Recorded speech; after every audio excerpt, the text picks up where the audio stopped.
con todo en esta mitad de semana, miércoles 19 de marzo. ¿Cómo estás, Mon? Bien, lista, con mucha información. Yo pues ya reviví, por si andabas con el pendiente. Sí, te extrañaron ayer en el chat. Bueno, saludaron con mucho gusto a Ilse, que me acompañó, pero también te mandaron muchos saludos.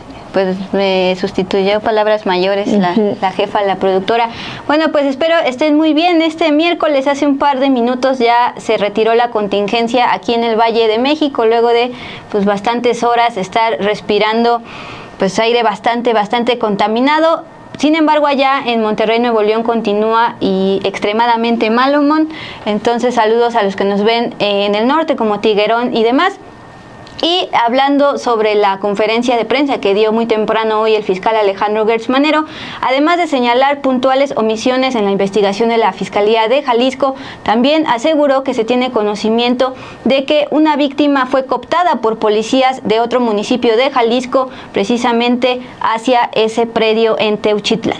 Y en el Con Todo, pues justamente traemos algo de Jalisco, man. Así es, Dulo, hoy 19 de marzo se cumplen 7 años de la desaparición de Salomón, Marco y Daniel, 3 estudiantes de cine que desaparecieron en Tonalá, en Jalisco, y a 7 años sus familias siguen exigiendo que sean buscados. Recuerden que en esa ocasión la Fiscalía Estatal aseguró que fueron desaparecidos y posteriormente sus cuerpos habrían sido disueltos en ácido, una versión que la familia rechaza porque no hay pruebas científicas de ello, pero que aún así, tanto la Fiscalía Estatal respaldó esa versión y además la Fiscalía General de la República, que atrajo el caso, pues no ha abierto una nueva línea de investigación que pueda dar luz de lo que verdaderamente pasó. De eso les hablaremos hoy, así que va a estar bueno, Dul. Una pausa y arrancamos.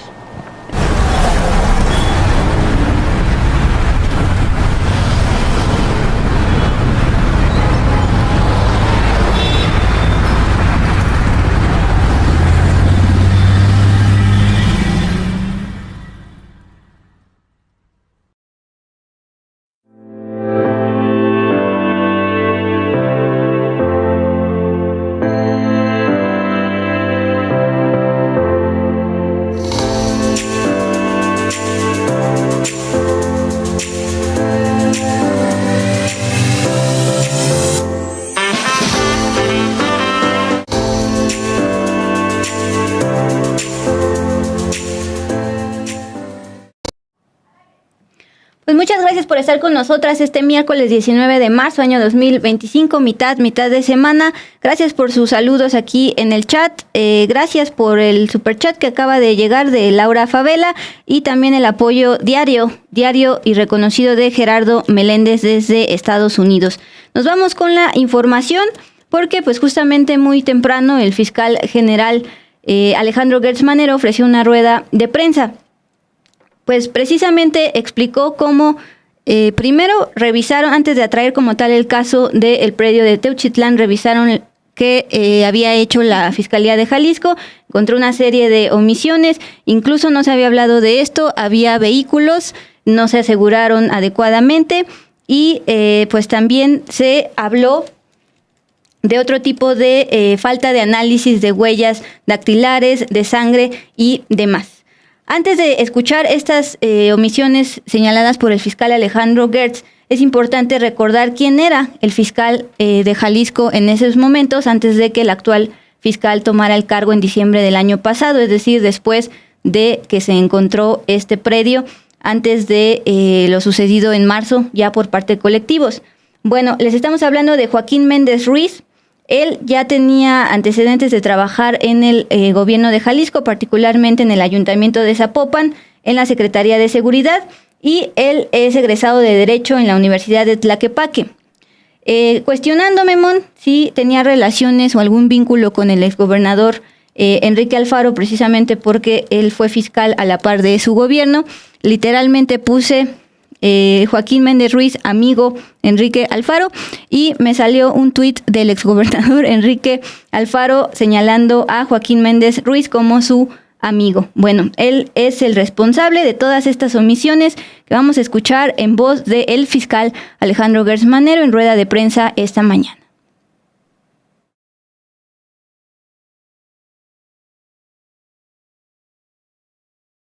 Recientemente La Fiscalía del Estado de Jalisco nos hizo llegar otras carpetas de investigación de otros casos, de otras personas que están detenidas en distintas entidades del país que estuvieron en ese lugar. Eso es lo que tenemos. No hay todavía un dictamen concluyente en ese sentido. Sí encontraron restos, eso es muy importante, ¿eh? Sí encontraron una serie de osamentas, pequeños trozos de osamenta. El dictamen que nos hace llegar la Fiscalía del Estado no nos garantiza la credibilidad y las características específicas de esos restos óseos, pero de que los encontraron, los encontraron. Eso lo puedo decir. La segunda pregunta, ¿cuál era? Nada más sobre esto, si me puede precisar. No son restos humanos, al menos no acreditado así hasta ahora. Sí hay restos humanos, pero no están todavía definidos técnicamente para lo que se necesita establecer un peritaje de esa naturaleza. La información que nosotros tenemos y hemos recabado es lo siguiente, que hubo una denuncia anónima en uno de los C5 de Jalisco, que le fue trasladada por ser tema de ese carácter a la Guardia Nacional, quien acudió a ese lugar. El informe policíaco que nosotros tenemos señala la Guardia Nacional que al llegar ahí fueron recibidos con armas de fuego y que hubo un intercambio de esa naturaleza, que ellos pudieron tomar el lugar y que detuvieron a 10 personas que están procesadas y encontraron otras 2 vivos que estaban ahí secuestrados y uno que ya había muerto por una contusión cráneoencefálica. Eso fue lo que hizo la policía y esas son las funciones de la policía. En el momento en que la policía termina, y en este caso la Guardia Nacional estaba haciendo funciones de policía preventiva, le entregó toda esa documentación al Ministerio Público Local. Ahí está la respuesta. Afortunadamente existe ya todo un sistema de valoración para poder establecer con toda precisión un lugar donde haya habido una cremación de esa naturaleza. La tierra, las piedras, todo el ámbito alrededor, es decir, la cantidad de pruebas de carácter técnico, pericial, físico y químico son abundantes. No va a haber la manera de eludir la responsabilidad de lo que haya ocurrido ahí. Afortunadamente, la Universidad Nacional Autónoma de México tiene laboratorios y técnicos que en muchas ocasiones nos han podido dar datos que han sido indubitables y con eso los hemos llevado a juicio. Nunca hemos tenido problema en eso. Lo que va a investigar la Fiscalía General de la República son varias cosas. Primero, los delitos de carácter federal que se hayan cometido ahí. Si en esa investigación, como es posible, se encuentran responsabilidades de funcionarios de cualquier nivel, no nada más local, inmediatamente tienen que ser incorporadas porque forman parte de la investigación, no se pueden obviar, tienen que salir a fuerza. Okay. Y la otra, ¿tienen previsto hacer una base de datos genéticos para compararlos? Precisamente ahora que decía usted que la Fiscalía puede recibir las pruebas que cualquier persona dé, pues las madres buscadoras, eso es lo que piden. ¿Van a hacer alguna base de datos específicamente para el caso del rancho? Necesariamente, eso es obligatorio. Yo creo que hay tal cantidad de información y de pruebas que la verdad va a salir, pero sin lugar a dudas. De eso yo no tengo ninguna duda. Y se lo digo por experiencia. Cuando los asuntos han sido ya tan tratados y han tenido tanta participación, inclusive con las fallas que pueda haber por lo que haya sucedido anteriormente, el cúmulo de datos da un resultado generalmente muy cercano. Bien, por cierto, Mon, hace unos 2 horas el fiscal de Jalisco publicó un video para anunciar que ya le había pasado por órdenes del gobernador de Jalisco todos los expedientes. De hecho, en el video se ven pues todas las carpetas a la Fiscalía General de la República. Es decir, por la mañana el fiscal Alejandro Gertz dijo que se seguía en el proceso de entrega de expedientes por parte de la Fiscalía de Jalisco, pero ya se anuncia más tarde que hoy mismo recibió o está recibiendo ya todos los expedientes. Uno de esos expedientes aseguraba, de acuerdo con la Fiscalía de Jalisco, pues que hubo policías del municipio de Tala, en Jalisco, a unos 18 kilómetros de Teuchitlán, que pues básicamente cooptaron a una de las víctimas y lo llevaron a Teuchitlán. Estos policías, se trata de 3, uno ya detenido, los otros 2 tienen órdenes de aprehensión, y dice entonces Alejandro Gertz Manero no entiende por qué no han sido detenidos. Vamos a escuchar cuando narra esta parte. Con la acción determinada que se llevó a cabo por la Guardia Nacional, en la información que brinda la Fiscalía Local, establece que hay otros casos que han llevado ellos de la policía de Tala, en los cuales una de las víctimas señaló que esos policías de Tala lo cooptaron a esta persona y lo llevaron al lugar a donde se dio el caso. No sé si esté claro. Sí, entonces sí se puede, digamos, dado esta declaración, sí se puede decir que había colusión directamente obviamente, con ellos, es evidente. con los y solamente hay un detenido, no hay una red. Aquí dice que solamente hay un detenido ligado a la policía de Tala. Si usted tiene esta información de que sí operan de esa manera y que sí había colusión. Eso lo dicen los propios testigos. No es que lo diga yo, lo dicen los testigos, y también existen esos casos locales, y de esos 3 policías, uno está detenido, el jefe de la policía, y los otros 2 tienen orden de aprehensión, no sé por qué no los han detenido. Pues ahí está, Mon, le pregunta claramente la reportera, entonces ¿eso qué? ¿Es colusión entre policías municipales y el crimen organizado? Evidentemente, dice el fiscal. Sí, Dul. Y bueno, también para recordar qué ha pasado desde el momento en el que el colectivo Guerreros Buscadores de Jalisco localizó distintos objetos e incluso restos humanos en el rancho Izaguirre, en Teuchitlán. Desde la unidad multimedia de Sin embargo prepararon un video donde se hace una cronología. También, por ejemplo, se retoman las dudas que persisten en torno a este rancho. Vamos a ver las claves que ustedes tienen que tener presentes para entender qué pasó después del hallazgo del rancho Izaguirre.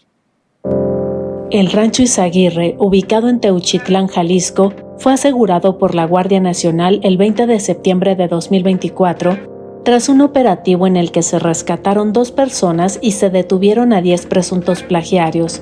Durante la intervención se encontraron armas, chalecos tácticos, casquillos y restos óseos quemados, aunque no se reportaron fosas o crematorios. Sin embargo, 6 meses después, el colectivo Guerreros Buscadores de Jalisco descubrió el 5 de marzo de 2025 3 crematorios clandestinos, cientos de prendas de vestir, calzado y restos humanos calcinados, lo que sugiere que el lugar funcionaba como un campo de adiestramiento y exterminio del Cártel Jalisco Nueva Generación. A pesar de las evidencias, las autoridades estatales de Jalisco no resguardaron adecuadamente el lugar ni realizaron una investigación exhaustiva. El fiscal general de la República, Alejandro Gertz Manero, confirmó el 19 de marzo que sí se encontraron restos humanos, pero criticó las omisiones de la Fiscalía de Jalisco, que no rastreó indicios, no procesó vehículos robados ni identificó al dueño del predio. Además, señaló que no se dio seguimiento a testimonios clave, como el de una víctima que afirmó que las prendas pertenecían a personas reclutadas y adiestradas en el sitio. El 9 de marzo, la Fiscalía de Jalisco informó que supervisaba el procesamiento de indicios en el rancho, pero el gobernador Pablo Lemus negó que se hubieran encontrado más restos humanos. 2 días después, Gertz Manero anunció que la Fiscalía tomaría el caso, cuestionando que las autoridades locales desconocieran lo ocurrido en Teuchitlán. El 12 de marzo, la Fiscalía de Jalisco publicó una lista con 493 objetos hallados, incluyendo ropa, calzado y medicamentos, para ayudar a familiares de desaparecidos a identificar a sus seres queridos. El 14 de marzo, el colectivo Guerreros Buscadores de Jalisco denunció el hallazgo de un cuarto crematorio, aunque la Fiscalía de Jalisco negó la existencia de hornos clandestinos. Al día siguiente, miles de personas se manifestaron en la Plaza de la Constitución y otras ciudades para exigir justicia por las víctimas del Rancho Izaguirre. Indira Navarro, fundadora del colectivo, reveló que 3 sobrevivientes del lugar estaban dispuestos a aportar evidencia a la Fiscalía, aunque desconfiaban de la Fiscalía Estatal. El 16 de marzo, el colectivo denunció que la Fiscalía les prohibió participar en el procesamiento de la zona, lo que calificaron como una violación a sus derechos. Mientras tanto, la Fiscalía de Jalisco lanzó una página web el 17 de marzo con fotografías de más de 1,000 objetos encontrados, incluyendo calzado, maletas y cobijas para facilitar la identificación por parte de familiares. Sin embargo, la falta de un dictamen definitivo sobre los restos óseos y la omisión en el procesamiento de evidencias sigue siendo un obstáculo para esclarecer los hechos. El 19 de marzo, la presidenta Claudia Sheinbaum confirmó que la Fiscalía investiga el caso, aunque desconocía los avances específicos. Gertz Manero, en una conferencia de prensa, reiteró que no hay un dictamen concluyente sobre los restos humanos y criticó nuevamente las omisiones de las autoridades estatales, como la falta de rastreo de huellas, el abandono del predio y la ausencia de declaraciones clave.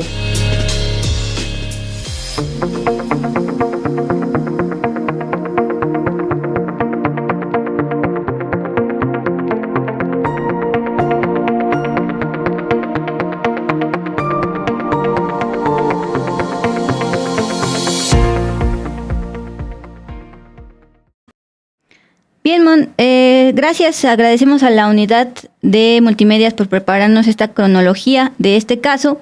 CR7 está planteando cárcel al fiscal Jalisco hasta que hable a quien encubre. Reiterar que el fiscal que estaba en este caso durante este periodo, es decir, durante septiembre de 2024, cuando se halló esto, era el exfiscal ahora llamado Luis Joaquín Méndez Ruiz, quien el gobernador entonces Enrique Alfaro lo reconoció como amigo. Actualmente el fiscal es Salvador González y él el día de hoy en un video pues está diciendo que iba a enviar hoy mismo pues todos los expedientes con toda la información, incluyendo lo de los policías municipales involucrados en este caso. Y también ahí platicábamos fuera del aire, hay una contradicción, porque hoy en esta rueda de prensa se le pregunta al fiscal Alejandro Gertz Manero, al fiscal general, si en el recorrido de mañana a los medios de comunicación en toda esta zona están invitando también a los colectivos de madres y padres buscadores de pues víctimas de desaparición. El fiscal dijo que de momento no, que solo va a ser a medios, pero en otras partes de la rueda de prensa pues asegura que están abiertos a la presentación de pruebas de madres y padres de estos colectivos, en general de cualquier persona. Y en contraste, el fiscal de Jalisco, Salvador González, pues sí está invitando a las madres y padres de colectivos a este recorrido de medios que se agendó para el día de mañana. Él dice por órdenes del gobernador Pablo Lemus, y es que recordemos que la semana pasada él publica un video donde dice que se reunió con autoridades para que la Fiscalía General de la República trajera el caso, y le comentan en Twitter que por qué no se les toma en cuenta a ellos, es decir, este colectivo de guerreros buscadores. Sí, gracias. Guerreros Buscadores le contesta por qué nosotros no estamos, escúchenos, bla, bla, bla. Bueno, ahí está la respuesta del gobernador a través de el fiscal, todo esto en Jalisco. Y vamos a regresar más adelante al tema de Jalisco y los pendientes que tienen ahí las autoridades, no nada más locales, también las autoridades federales. Pero antes vamos a hablarles sobre un tema también importante, la cuestión de la elección judicial, porque el día de hoy el gobierno federal, la Secretaría de Gobernación, dio más detalles sobre cómo se puede participar en esta elección que se realizará en junio. El Instituto Nacional Electoral ya inició la impresión de más de 602 millones de boletas para esta elección judicial en las instalaciones de Talleres Gráficos de México.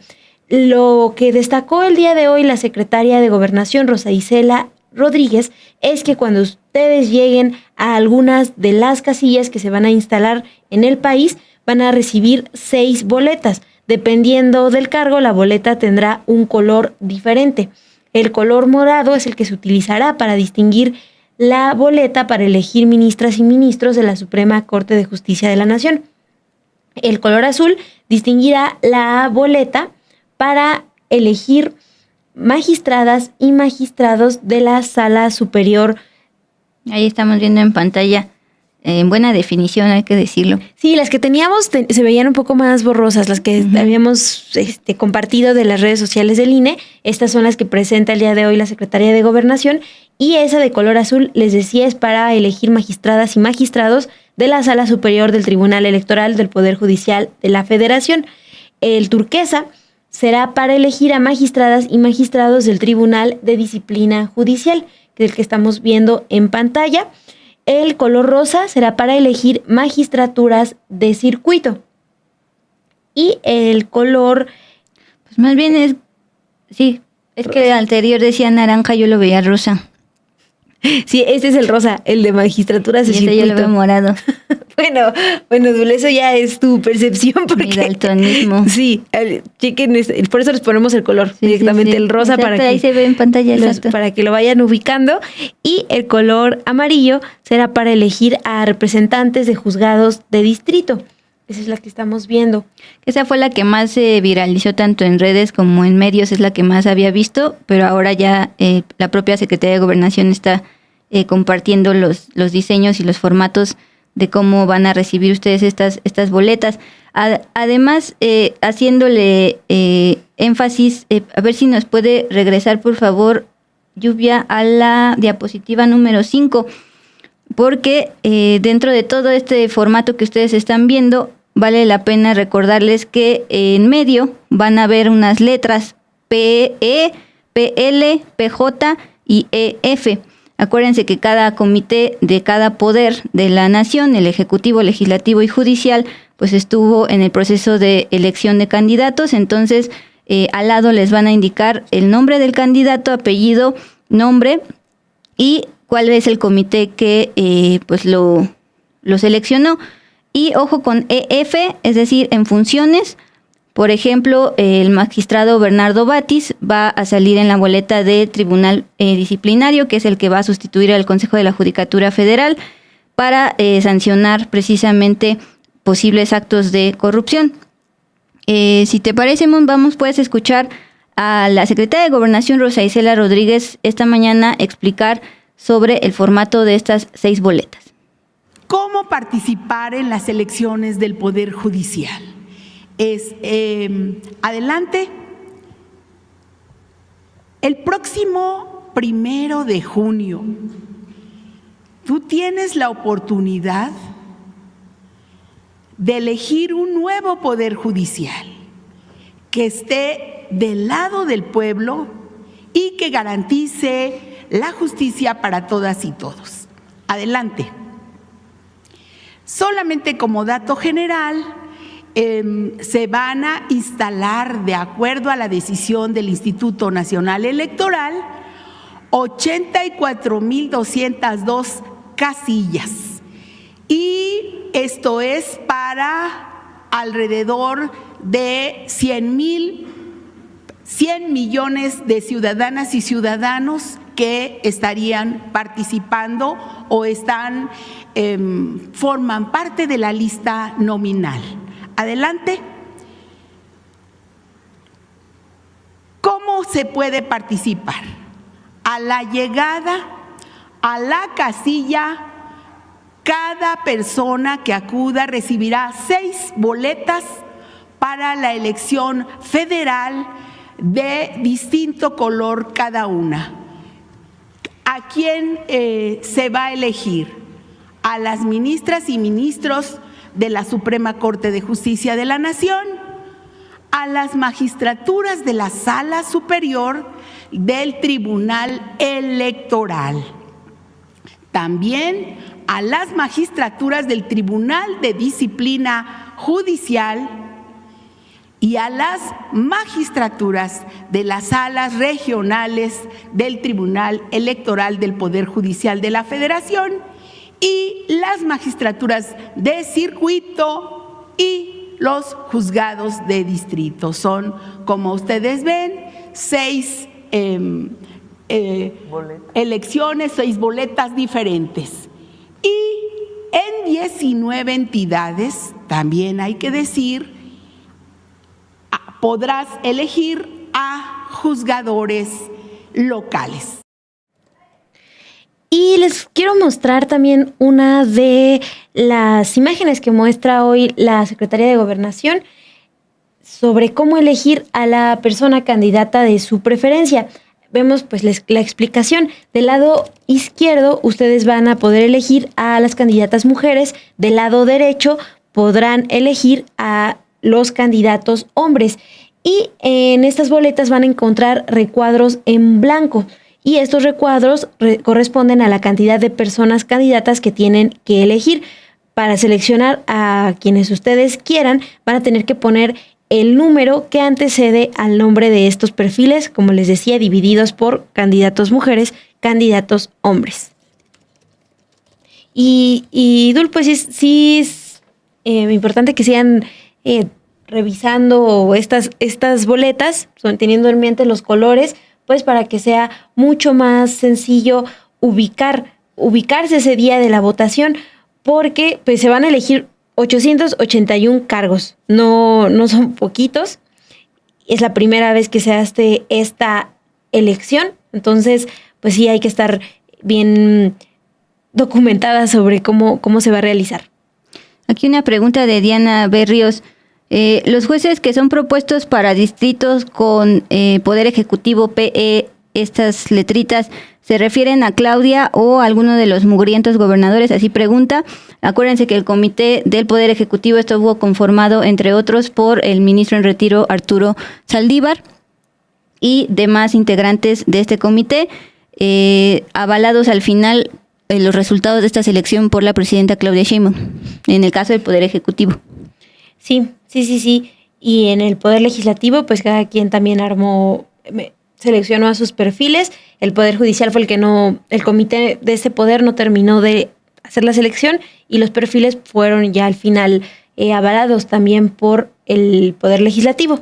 Entonces esos son los perfiles que van a ver ustedes en estas boletas, identificados con las siglas PL, PE, PJ. Ok, pues nos pasamos al otro gran tema de este día. Pensaba que hoy fue un día bastante caótico porque todavía había contingencia ambiental la mayoría del día de hoy, miércoles 19 de marzo. Hubo protestas de trabajadores del INAI afuera de la sede del INAI allá por el sur, en Insurgentes, por el tema de liquidación que daba cuenta el día de ayer, incertidumbre sobre su liquidación.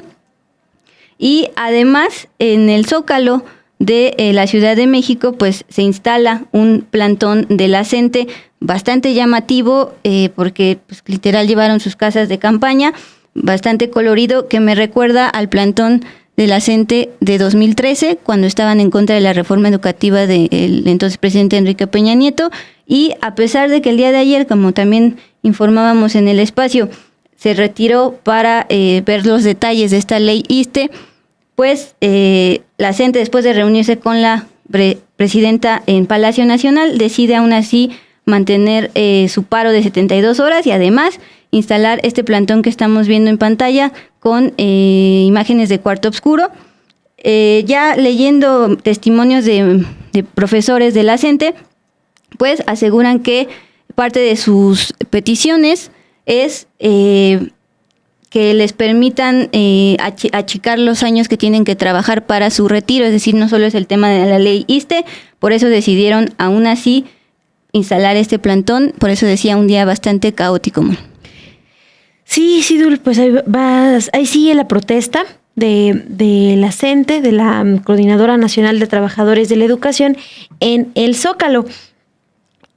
Y también pues les vamos a hablar justamente de lo que menciona hoy la presidenta Claudia Sheinbaum después de esta reunión que mantuvo ayer con representantes de la CENTE. Dijo que se llegó al acuerdo de retirar la reforma a la ley del Instituto de Seguridad y Servicios Sociales de los Trabajadores del Estado, del ISSSTE, que ella presentó el 7 de febrero.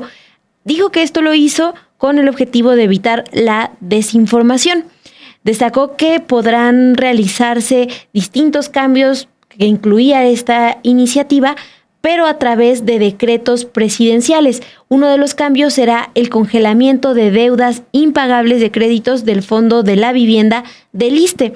También dijo que esta reforma a la ley del ISSSTE se había enviado porque respondía a varias demandas de las y los maestros, pero pues continuarán en diálogo con ellas y con ellos para pues, saber si se podrá después legislar en este sentido, aunque los cambios, como les decimos, se van a ver mediante decretos presidenciales.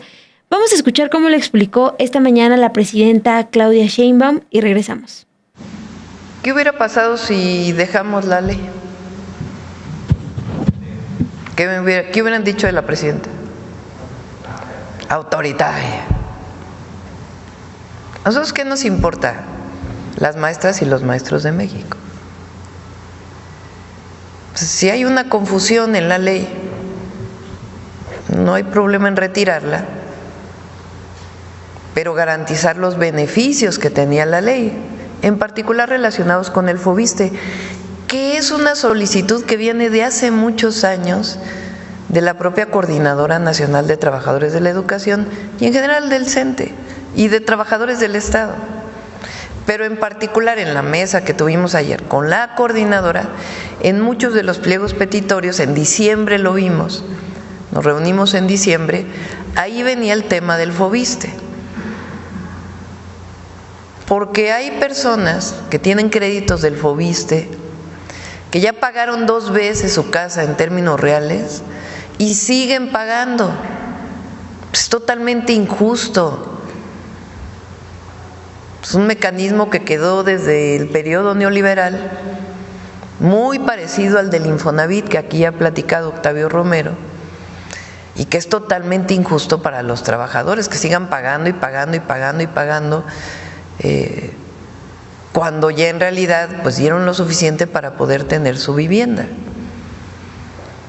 Entonces, retiramos la ley para evitar cualquier confusión, pero garantizamos el beneficio del FOVISSSTE, que era una solicitud desde hace tiempo de la coordinadora y de todos los trabajadores de la educación y de las maestras y los maestros. Entonces se mantiene eso.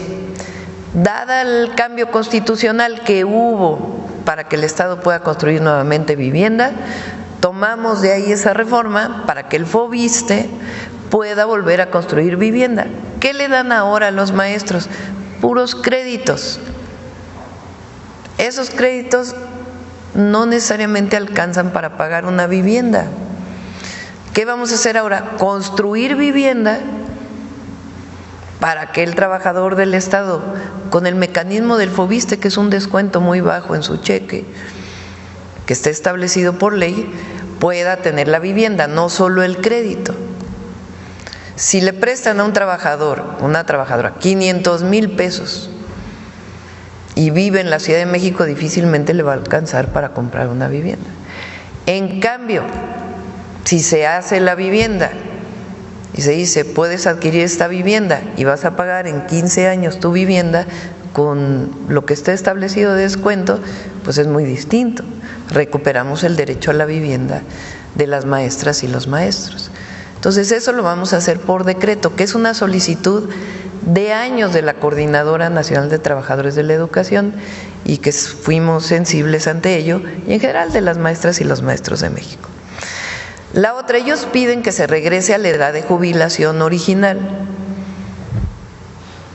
antes de la reforma del 2007, de la ley del ISSSTE. Entonces les dijimos, vamos a revisar los fondos que se requieren para ello. En tanto revisamos eso, congelamos la edad de jubilación. La congelamos, ya no tienen por qué los maestros que se van a jubilar en el 25 o en el 26 tener una edad mayor de los que se jubilaron hace 2 años. La congelamos, en tanto seguimos platicando. Y la cuarta, pues es la de los foros. Vámonos a consultar a todos los maestros de México cómo quieren que sea su esquema de promoción, movilidad, etcétera, etcétera.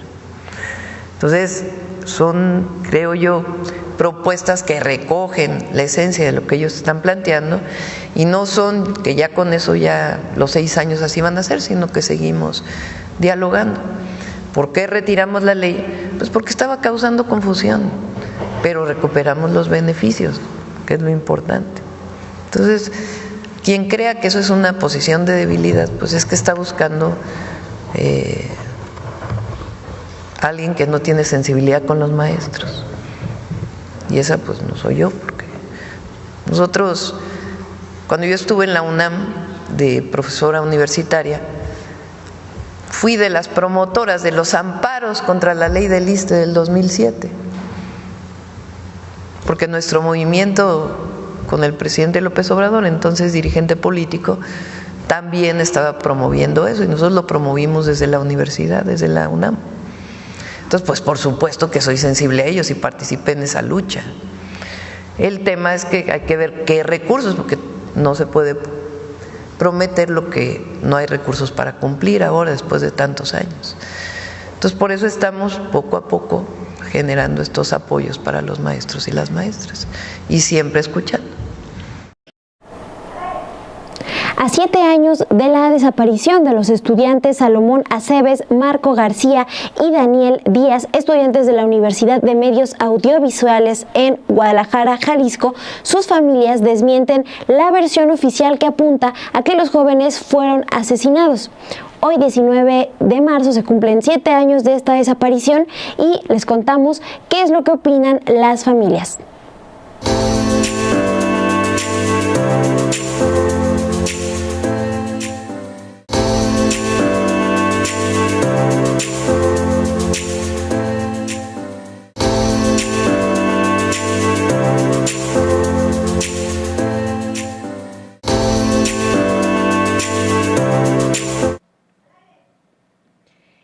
Les decíamos, Dul, que se cumplen hoy 19 de marzo 7 años de la desaparición de estos 3 estudiantes, Javier, Daniel y Marcos. Estudiaban el segundo cuatrimestre en la Universidad de Medios Audiovisuales en Guadalajara.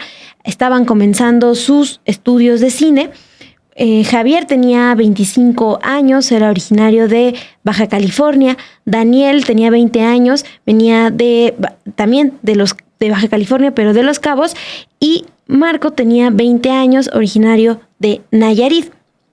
Se cumplen 7 años de su desaparición y lo que destaca es que desde el 2018, cuando se reportó su desaparición, la Fiscalía de Jalisco aseguró que estos estudiantes fueron asesinados y la versión que dio fue que sus cuerpos posteriormente habrían sido disueltos en ácidos.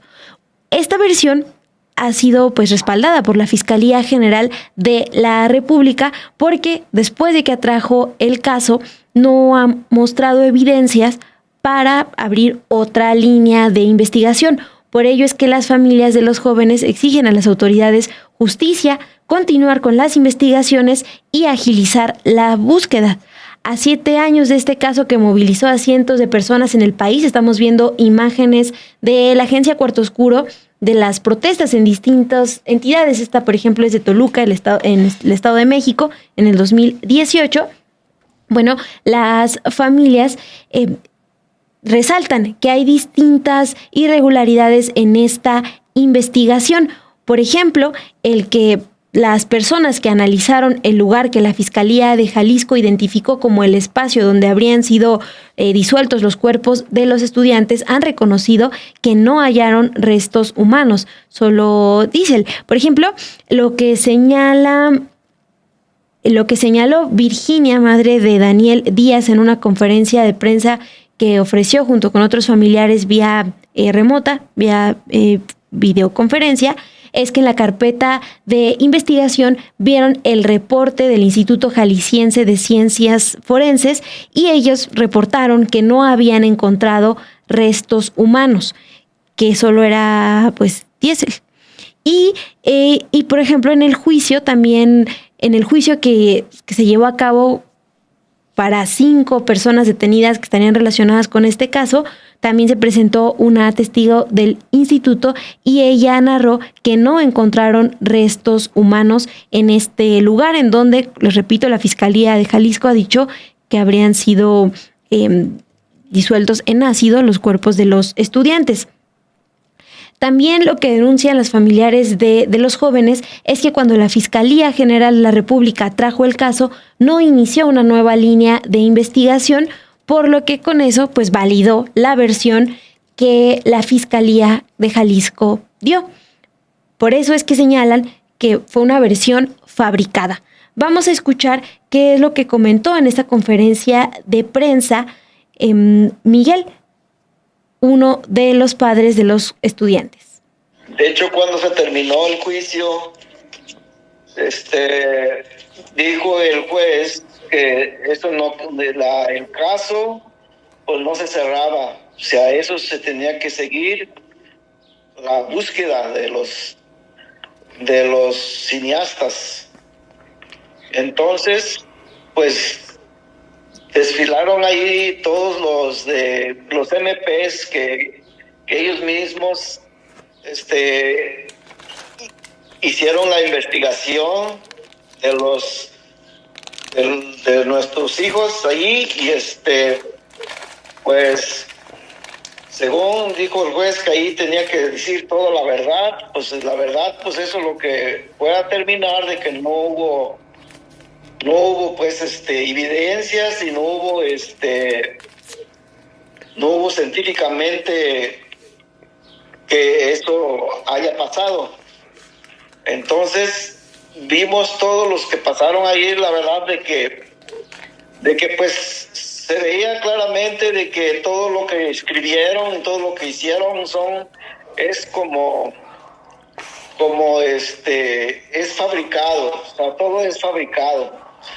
Por eso nosotros desde un principio, cuando era del Estado, de la Fiscalía del Estado, y desde ahí vimos que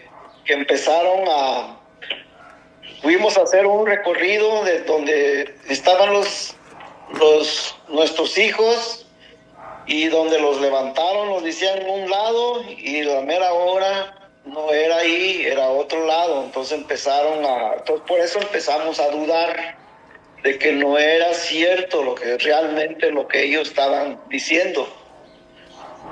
Por eso no hubo nada, no hubo nada de concreto para poder. Por eso nosotros también leímos las carpetas, cómo estaban las carpetas de inconsistencia, o sea, no era verdad, claramente se veía pues es como algo fabricado. Bueno, ese es el testimonio de Miguel Díaz, padre del estudiante Daniel Díaz, que, como escucharon, pues opina que hay evidencia de que este caso, o al menos la versión oficial que han dado las autoridades, pues fue fabricada. Insiste, por ejemplo, en que cuando todavía era fiscal de Jalisco, Marisela Gómez, las familias realizaron con ella recorridos para identificar dónde fueron desaparecidos los estudiantes. También los llevaron a visitar las casas en donde, de acuerdo con la versión oficial, habrían sido llevados por integrantes del crimen organizados, pero lo que generó dudas entre los familiares es que cambiaban, por ejemplo, las versiones. Decían, bueno, fueron hallados aquí y después avanzaban un poco más y bueno, no fue aquí. Es decir, había este tipo de cambios. Y también lo que destacan, por ejemplo, Sofía, mamá de Marco Ábalos, Virginia, mamá de Daniel Díaz, en esta conferencia de prensa, fue que algo que les llamó la atención es que los baños de las viviendas que ellas revisaron no eran los que la Fiscalía Estatal fotografió, y son fotografías que incluyó en la carpeta de investigación, parte de las cosas que llamaron su atención. También, pues Miguel Díaz recordó que en mayo pasado, en mayo del 2024, cuando se dictaron estas sentencias relacionadas con la investigación, el juez pidió al Ministerio Público Federal que no cerrara el caso porque aún está pendiente su esclarecimiento. En mayo del 2024, la Fiscalía General de la República celebró la condena de más de 70 años de privación de la libertad que se dictó en contra de 5 hombres que estarían relacionados en este caso, de acuerdo con las autoridades, pero ellos fueron sentenciados por el delito de secuestro agravado. Algo que resalta es que durante este juicio, 3 de estos hombres sentenciados denunciaron que fueron víctimas de tortura para corroborar la versión de los hechos que impulsó en un primer momento la Fiscalía Jalisciense, pero que la Fiscalía General de la República pues tampoco mostró evidencias que pues demostraran otra cosa. Por eso les comento, es que hablan de fue una versión fabricada. Por ello es que las y los familiares de los estudiantes de Marco García pidieron a la presidenta Claudia Sheinbaum ordenar la búsqueda en vida de estos estudiantes y a la Fiscalía General de la República que no dé por concluida la investigación y que la refuerce con testimonios que no fueron incluidos en las audiencias del caso, pese a su relevancia para esclarecer qué pasó desde las primeras horas de las desapariciones. Por ejemplo, denunciaron que no se llamó a declarar a uno de los jóvenes que asistió con esos estudiantes, pero que se fue temprano, el 19 de marzo. Les gustaría saber qué es lo que vieron, si notó algo, ¿no?, en esta vivienda en la que estuvieron trabajando en su proyecto escolar, pero también a una mujer que es quien les avisa a las familias sobre la desaparición de sus hijos, pero les avisó horas después. Por eso quieren saber, pues, qué es lo que pasó, qué es lo que ella vio al menos. Lo que también destaca es que esta mujer a la que están pidiendo que dé su declaración es consultada por agentes del Ministerio Público Federal, pero responde que no puede declarar, no quiere declarar porque tiene miedo. Hay bastantes pendientes. También, por ejemplo, lo que destacaba Miguel Díaz, padre de Daniel Díaz, es que falta que las autoridades entreguen videos de cámaras de seguridad cercanas a donde fueron vistos por última vez los estudiantes. Vamos a escuchar, Dul, qué es lo que están pidiendo las familias de estos jóvenes estudiantes en voz de Sofía, madre de Marco Ábalos. Nosotros, los padres de los estudiantes de cine de la Universidad del CAR de Guadalajara, Jalisco, desaparecidos el día 19 de marzo del año 2018, nos dirigimos muy respetuosamente a la licenciada Claudia Sheinbaum, presidenta de la República Mexicana, nos brinde su valioso apoyo para la búsqueda en vida de nuestros hijos. Actualmente, los avances que se han realizado fue el desahogo de la audiencia o juicio oral en Puente Grande, Jalisco, con fecha de 1 de abril del 2024 y concluyó el 17 de mayo del 2024, desahogándose con la carpeta de investigación inicial. Sin embargo, no se ha llevado a cabo otras líneas de investigación que puedan dar con el paradero de nuestros hijos, como la búsqueda de campo en vida. En esta audiencia no tuvimos los resultados esperados y un año más que se cumple de nuestros hijos desaparecidos sin ninguna verdad. Esa verdad histórica que hasta hoy ha sido una mentira, una cortina de humo, porque ninguna de las versiones está con sustento de la evidencia. No existen elementos de que nuestros hijos hayan sido asesinados de la manera como lo dieron a conocer. Bien, Mon, como justo nos has dicho, hoy se cumplen 7 años de la desaparición de estos 3 estudiantes de cine que justamente habían ido a una casa para su proyecto y ya regresando fue cuando se les perdió su localización. Acá en el chat están recordando quiénes eran pues los gobernadores de ese entonces. Primero dice Master of Puppet, esto pasó con Peña, ¿no? Enrique Peña Nieto, sí, era marzo de 2018, el último año del gobierno de Peña Nieto. 2, el gobernador era Aristóteles Sandoval, allá en Jalisco, que por cierto finalmente terminó siendo asesinado. Y 3, por acá preguntaban algo parecido, pero también hay que recordar sobre la Fiscalía General de la República, porque actualmente en el caso del predio ejidal de Teochitlán, pues la Fiscalía de Jalisco le manda expedientes a la Fiscalía General de la República y finalmente ya se atrajo el caso por parte de la Fiscalía General de la República. Planteabas, hace 7 años ocurrió algo parecido, la Fiscalía General de la República atrajo el caso. Sin embargo, acuérdense que en esa época, en 2018, justo estaba la transición de PGR, de Procuraduría, a Fiscalía, y entonces estaba el encargado de despacho llamado Alberto Elías Beltrán. Él lo estuvo como encargado de despacho hasta noviembre del 2018, cuando culmina el sexenio de Peña Nieto, y ya después empieza como tal Alejandro Gertz Manero, primero como procurador, y en 2019 ya con la figura de fiscal de la Fiscalía General de la República. Entonces también estaba justo este tema de la transición, y es importante pues comparar cómo también en ese caso atrajo la investigación, y finalmente pues los padres y madres de estos 3 cineastas pues están cuestionando también la investigación de la Fiscalía General. Sí, Dul, qué bueno que recuerdas esa parte, por ejemplo, de que ocurrió en la presidencia de Enrique Peña Nieto, algo que también movilizó a miles de personas en esa ocasión, fue que cuando estaban las protestas, él estaba de viaje, estaba de gira por Europa y no había enviado condolencias a los familiares. Entonces, pues fue algo que sí indignó a cientos de personas en México, ¿no? Por ejemplo, hay imágenes aquí de las protestas en Campeche, pero que se replicaron en la Ciudad de México, en el Estado de México, como les mostrábamos. Y también algo Dul, que hay que tomar en cuenta es que el caso, esta denuncia de desaparición de Marco García Ábalos, Jesús Daniel Díaz García, Javier Salomón Aceves, movilizó a muchas personas porque también exhibió la posible relación entre la crisis de desapariciones y el crimen organizado. Una situación pues que este mes volvió a ser exhibida con el hallazgo de restos humanos y miles de objetos.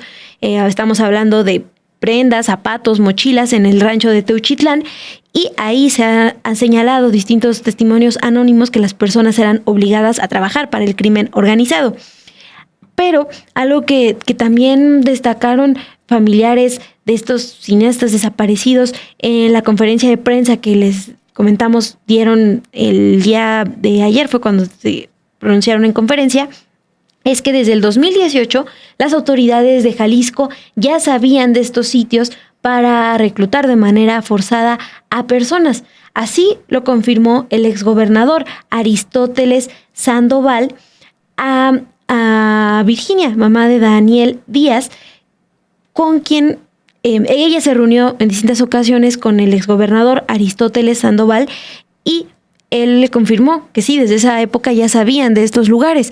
Vamos a escuchar cómo lo expuso Virginia. En ese tiempo Aristóteles, el licenciado Aristóteles nos decía, no hay nada de sus hijos, pero sí dice que hay muchos lugares que están reclutando a muchos jóvenes.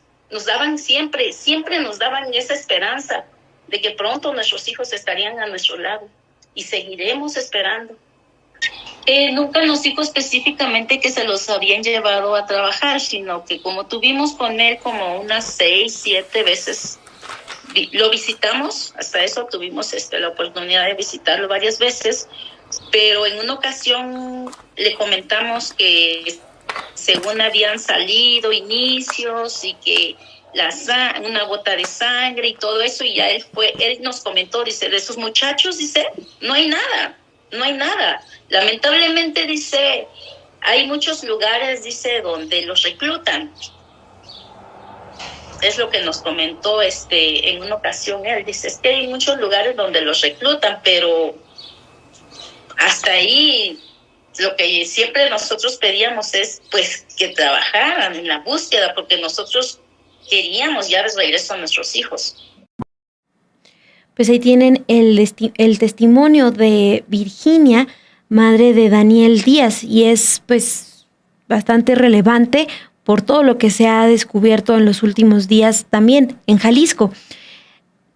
Para con todo también conversé con Carlos Valencia, él es profesor de la Universidad de Medios Audiovisuales, el CAF, donde estudiaban los jóvenes Salomón, Marco y Daniel. Él lamentó que la versión que construyeron las autoridades pues ayudó a desmovilizar y también a provocar horror en la población, y recordaba justamente que cuando se da a conocer este caso, pues estudiantes de distintas universidades allí en Jalisco, pero pues les decíamos también a nivel nacional, protestaron y sí había pues un clima de bastante expectativa, ¿no? De que estos jóvenes fueran hallados con vida de inmediato. Todavía la exigencia continúa, pero cuando la Fiscalía de Jalisco da a conocer su versión oficial, pues sí impactó a la comunidad estudiantil. También lo que él comenta es que la desaparición de estos estudiantes llevó, por ejemplo, a que la Universidad de Medios Audiovisuales tomara otros protocolos, como evitar que las y los estudiantes salgan de la zona metropolitana para realizar sus ejercicios, sus tareas. Y pues Carlos Valencia también reconoce que la preocupación es constante, porque como el caso sigue impune, pues sigue también sin haber garantías de que esto no se repetirá. Comentó en entrevista que es una posibilidad que está latente, se vive con eso y es terrible tener que vivir y aceptar esta realidad. Vamos a escuchar parte de lo que comentó en entrevista Carlos Valencia. Bueno, primero sí aclarar que soy profesor en ITESO y en el CAP, que es en la escuela de donde son Daniel, Marco y Salomón. Y bueno, pues, ¿qué te digo? 7 años, o sea, yo escucho ya, o sea, siento el peso de los años y me parece, pues, terrible, pues, ¿no? Que haya pasado tanto tiempo sin un esclarecimiento de dónde están nuestros muchachos, con esta verdad histórica que se construyó, con el motivo de desmovilizar y provocar horror en la población para justamente, pues, intentar dar carpetazo al caso, ¿no? Y esta verdad histórica que las madres y el padre de Daniel siguen luchando por desmentir y exigiendo que se le siga buscando con vida. Sí, pues el impacto fue brutal, sobre todo después de esta verdad histórica instaurada, ¿no? O sea, yo recuerdo que el movimiento estaba pues muy fuerte, ¿no?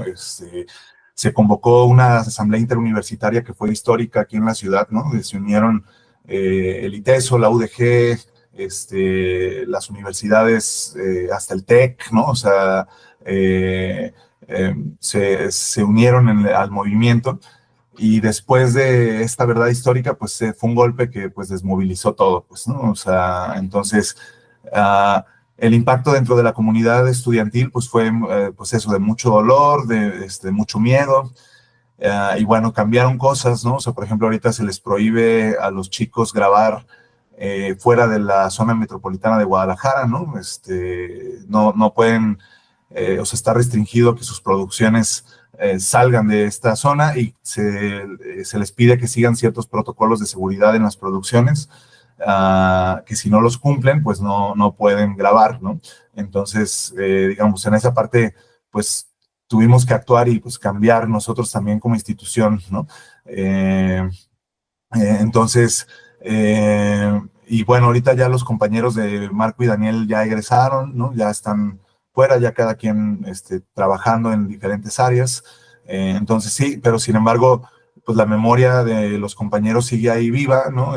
Las nuevas generaciones que entran, pues son conscientes, ¿no? De la historia de la universidad, de Marco, de Daniel, de Salomón, y pues se mantienen ahí solidarios, pues, ¿no? Con ello. Pues sí es algo que afecta, y siempre que llega esta fecha, pues es una fecha difícil en la universidad, por esta cuestión sobre todo el miedo de que vuelva a pasar, pues, porque pues no se detiene, ¿no? Algo que pensamos con las movilizaciones es que toda esta movilización y visibilización del problema, etcétera, iba a hacer que pues se detuviera, ¿no? De alguna manera, o ayudara a combatirlo, y pues la triste realidad es que ha aumentado, ¿no? O sea, y sigue en aumento, y no se detiene, y entonces, pues yo vivo con el terror de que vuelva a suceder, ¿no? En algún momento. El profesor Carlos Valencia ha acompañado a las familias de estos estudiantes durante los años que llevan exigiendo justicia y recordó pues que los jóvenes desaparecieron después de acudir a una casa en Tonalá en la que ya habían grabado en distintas ocasiones otras tareas como parte de estos ejercicios que... Buscar locaciones, ¿no? Exacto, buscar locaciones y ya habían ido, entonces pues acudieron con confianza a realizar una tarea. Vamos a escuchar qué es lo que nos dijo Carlos Valencia sobre esta actividad que realizan normalmente otros estudiantes y pues qué es lo que siguen exigiendo tanto la comunidad estudiantil como las familias. A Marco, Salomón y Daniel se les deja esta tarea, ¿no? Y ellos van a realizarla justo en este puente del 21 de marzo, ¿no? Aprovechando la querían adelantar porque luego venía la Semana Santa y nosotros después de Semana Santa tenemos evaluaciones. Entonces, ellos la querían adelantar para poder seguir de vacaciones sin tener tarea pendiente, ¿no? Entonces, no era la primera vez que estaban ahí. O sea, más bien aquí la cuestión fue que, pues eso, ¿no? Ese día que estuvieron ahí, pues pasaron muchas cosas, ¿no? Que están ahí, que las familias han denunciado, que pues falta aclarar, ¿no? ¿Qué sucedió ahí? O sea, porque sí hay, pues constancia de que estaban ellos grabando y llegaron 2 personas allá a tocar la puerta, y hay... pues hay videos, ¿no? Etcétera. Hay videos de la casa de enfrente, que el papá de Daniel justamente dice que pues nunca se han obtenido esos videos, pues, ¿no? O sea, entonces, y bueno, de una de las casas donde se supone también los movieron, también tiene cámaras, ¿no? Y bueno, son videos que no se han obtenido hasta la fecha, ¿no? Entonces, y pues ese es el contexto. Ellos estaban haciendo una tarea en un lugar donde ya habían estado antes, por eso estaban con toda la confianza, sin ninguna preocupación, y pues bueno, ¿no? Eso es lo que sucede tal cual en una escuela de cine, ¿no? Entonces les dejan ejercicios y ellos buscan locaciones, y van y hacen los ejercicios en esas locaciones. Pues, sí, pues aquí la versión oficial fue eso, ¿no? Esta confusión de que los confundieron, o sea, que vieron movimiento en la casa, ¿no? Que esa casa, pues, sí había sido asegurada antes, ¿no? Como una casa de seguridad, que bueno, a mí ese término de seguridad no me gusta porque, pues, son casas del horror, ¿no? Y de seguridad no tienen nada, pues, ¿no? Y pues eso, ¿no? Esa es la versión, que los confunden porque ven ese movimiento en la casa y pues piensan que son de alguna fracción rival, y que por eso es que se los llevan, pues. Pero volvemos a lo mismo, no hay, o sea, no hay una verdad real de eso, o sea, no podemos decir que eso es totalmente cierto porque faltan muchas piezas de armar en ese rompecabezas, pues, ¿no? Como tal. No hay evidencias suficientes científicas que respalden esa verdad histórica, pues. Entonces, y pues eso, que la sociedad sepa que las familias de Marco y Daniel siguen buscándoles y que siguen luchando por encontrar la verdad. Pues ese es el caso de 3 estudiantes de cine desaparecidos hace exactamente 7 años y hasta la fecha sus familiares siguen exigiendo la verdad tanto a la Fiscalía de Jalisco como a la Fiscalía General de la República, que hoy atrae pues otro caso también relacionado con la crisis de desapariciones aquí en México. Para despedirnos, gracias por continuar con nosotras en esta sección de Al Cierre. Pues como les adelantábamos al inicio de Dos con Todo, ya se retiró la contingencia ambiental aquí en el Valle de México, que inició desde muy temprano el día de ayer, y con ello pues ya se retira el tema de no circula y también el evitar acudir a hacer actividades al aire libre entre la 1 y 7 de la noche. Sin embargo, y como estamos viendo en pantalla, allá en la zona metropolitana de Monterrey han estado durante días con una preocupante contingencia, porque a comparación del Valle de México, donde la calidad del aire es mala o regular, allá están extremadamente mala. Es decir, de acuerdo con los medidores de estas emisiones tanto de ozono como de otras partículas de incendios y demás, y emisiones de autos y de industrias, pues a las 7 de la noche estaban en extremadamente malo en la mayoría de los municipios de la zona metropolitana de Monterrey.